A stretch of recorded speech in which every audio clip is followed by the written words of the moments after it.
General Naram Sin surveyed the battlefield with apprehension and a creeping feeling of helplessness. He'd been tasked with halting the advance of the Frostquill on the capital of the Keshi homeworld by the order of the Galactic Coalition's Grand Council.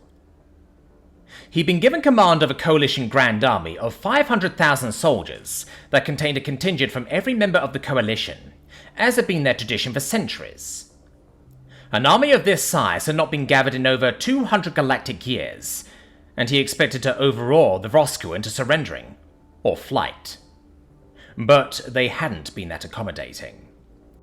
The Vroskel had appeared on the border of Coalition space about 2 galactic years ago, with claims of friendship and trade. They said one of their probes came across a derelict Toto exploration ship that had suffered a catastrophic decompression after something pierced their hull in several places, possibly an asteroid storm. None of the crew survived, but the computer core was intact and let them determine the ship's origin. They said they wanted to return the bodies of the crew, but the ship was too damaged and broke up while being towed to a station. And so, this gesture led to the Toto and the Galactic Coalition welcoming them with open arms. Or most of them, anyway. The humans were reserved in their dealings with the Vroskull, but the Council assumed it was because the humans only recently joined the Coalition. They just didn't know any better, many of the Grand Councillors said. They brushed aside their concerns without even listening to them. Others thought they were jealous of the trade deals the newcomers were making, especially the markets the humans had yet to gain access to. Eventually, the humans gave up on their attempts to advise caution in dealings with the Vroskull. It was 6 months ago they found out the humans were right not to trust them. A Vroskull armada crossed the border into Toto space to devastate their homeworld and several colony worlds. There were few survivors, and those that did reported outages in subspace communication and power grids. After determining the same thing happened at the same time on the other colony worlds, it became obvious they were sabotaged by the Vroskull. All their claims of wanting peaceful trade were just an excuse to scout Coalition defenses and future targets. 4 systems fell before the sluggish Coalition military tried to fight back. But having been at peace for over a century meant their navies were better suited to fight pirates than full-size warships. Once again, the humans tried to warn them, but they weren't as technologically advanced as the rest of the Coalition forces, so what did they know? Even after a Vroskull fleet attacked a human colony world, but was driven off by a smaller human fleet, they called it luck, and a diversion on the Vroskull's part. The Coalition lost every engagement against the Vroskull in space and on the ground. Over the last several decades of peace, their military had become what the humans dismissively called a parade ground army. Human officers would say they looked good during ceremonies, but their training was woefully inadequate, out of date, and far too reliant on advanced technology. Once again, the Coalition Military High Command ignored their advice. Humans still use projectile weapons. What do such primitive people know? And despite their offers of assistance, the humans were not asked to join in combat operations with the rest of the Coalition military. They were told to stay and guard their worlds.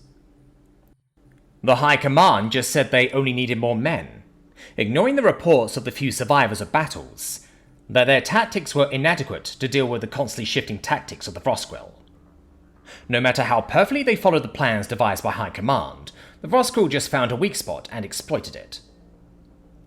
The invasion of the Keshi homeworld finally convinced the High Command to invite the humans to fight with them. Rumours spread that it was only because they needed the numbers. They were told to only send a contingent, not their whole military to assist. The humans shrugged their shoulders and sent a single division of 50,000 soldiers and support units, letting them be practically self-sufficient with their own heavy weapons, transports, medical units, and others. And so the largest fleet the Grand Coalition has assembled in centuries set out for Keshi, and dropped out of FTL to find a Vroskull fleet already in orbit.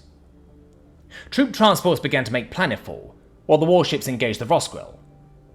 The human warships were on the far right end of the battle line, and drove into the Vroskull flank before they were fully deployed. The Roskilde knew what was going to happen if they stayed after the humans broke their far left, and started to lap around behind the others, so they disengaged and fled the field. The Fleet Admiral thought they'd fled his superior numbers. The humans didn't waste time trying to correct him. General Naram Sin watched his army disembark with satisfaction. Decked out in their gleaming body armor, marching off the ships in step, lined up in neat rows and presented their pulse rifles, just like they were on the parade ground before the High Command. Well, except the humans. Their body armor was a dull green, and several of them trotted off in different directions. Others helped unload their equipment of archaic weapons. Their weapons fired small projectiles via chemical propulsion. There were vehicles with long tubes sticking out the top. They called it a self-propelled gun. And they had a variety of other weapons, even some sort of knife. How primitive they were. General Naram Sin had no idea what to do with them, so he left them to guard the landing ships. The human officer seemed annoyed, but saluted, and told his troops to dig in. The humans began digging all kinds of holes around the ships, but the general didn't understand why. Were they going to hide from the enemy? How cowardly of them. Once all of his troops had disembarked, he formed them into a column and went out to find the enemy, minus the humans, of course. They looked impressive in their shining body armor and perfectly ordered columns. The Roskilde would take one look at his vast numbers and run away. He was sure of it, and took no effort to send out scouts on his flanks. He didn't need them, since his hand scanners would suffice. His sensors finally found the enemy army, and it wasn't even 1/4 of the army he led. He deployed his troops into a battle line and marched to meet the enemy. His army finally caught sight of the hated Roskilde. The Roskilde fired a few shots before they turned and ran away. General Naram Sin laughed when he saw them run away. He knew it, but they wouldn't get away. He ordered his army to chase them, and being the fastest race in the army, ordered the Norcane contingent to catch them and pin them down until the rest of the army caught up. With the Norcane sprinting ahead, he ordered his troops into 4 columns, and followed at the double quick. He smiled at the idea of his quick victory. And in the blink of an eye, everything changed. They just passed where they first saw the Roskilde lined up, when the fleeing enemy turned around and opened fire on the Norcane chasing them. It was like they ran into a buzzsaw, and hundreds went down.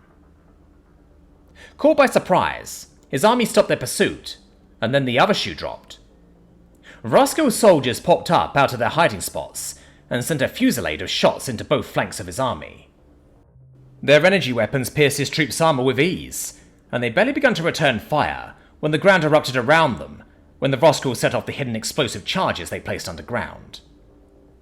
This was the last straw for the untested army, and it shattered into its component pieces. It was every contingent for themselves. General Naram Sin managed to keep his people's contingent of Shirin troops, along with 3 other races together, leaving him with 1/4 of the troops he started with. All the others panicked and ran. The Roskilde gleefully shot them down in great numbers. The general hoped that his group could retreat and escape in good order during the chaos, but there were far more Roskilde than he imagined, with shots from behind telling him they were almost surrounded. He tried to call for help, but all he got was static. The Roskilde was probably jamming his comm channels. Not knowing what else to do, he ordered his troops to take cover in the blast holes created by the explosions. The only saving grace for his reduced command is there were so many fleeing coalition soldiers that not all of the Roskilde fire was directed at them, but his troops were slowly being whittled down by the accurate Roskilde fire. Their heavier weapons made this terrifying thunderclap when fired. Its psychological impact was almost more dangerous than the energy bolts it fired. He could see the increasing panic on the faces of the troops he had left. General Naram Sin said a silent prayer to his ancestors to prepare himself for the end. He didn't even notice the new sounds on the battlefield, a series of pops, cracks, and other noises he couldn't describe. A moment later, he heard a whistling noise followed by a huge boom coming from the massive fountains of dirt, tossed up in the air by artillery fire. He peeked over the edge of the hole he was in to see hundreds of humans firing into the startled Roskilde. He was amazed as he watched them moving forward, with one group of humans running forward and flopping to the ground. While they were firing on the Vroskel, another group of humans ran past them and took cover. They began firing at the enemy, and the first group ran past them, took cover and fired at the enemy. They kept this up until they nearly reached the Vroskel position. Their dull armor also made them harder to see, and only a few were hit by the pitiful Vroskel return fire. General Naram Sin enjoyed the screams and wailing coming from the Vroskel, as the humans attacked them from several directions. The Vroskel were used to having their own way in their fights with the Coalition. They were caught completely by surprise and had no idea how to respond. They made a critical error in a combat situation and were left with only two options: flee or die in place. Those who hesitated were lost, as more and more humans reached the battlefield. It took less than a quarter hour to finish off the last of the Vroskel. Human medics began to scour the field for those wounded they could still save.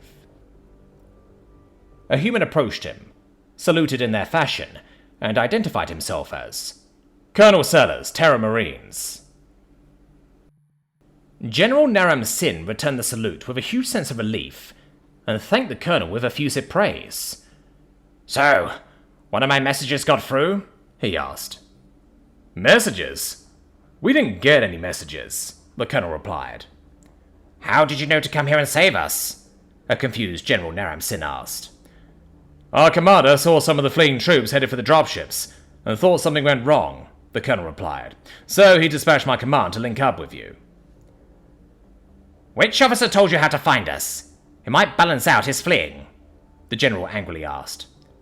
"Sir?" the colonel asked, looking confused. "Oh, no one, sir." "No one?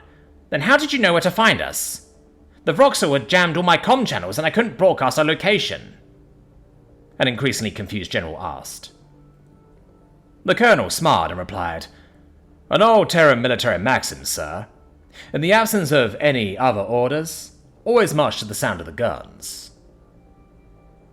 The general mulled it over for a second, before replying, "It seems you humans know more about war than I assumed." Addressing the colonel, "Well, colonel, I think I need to look into this more. So take me to your leader."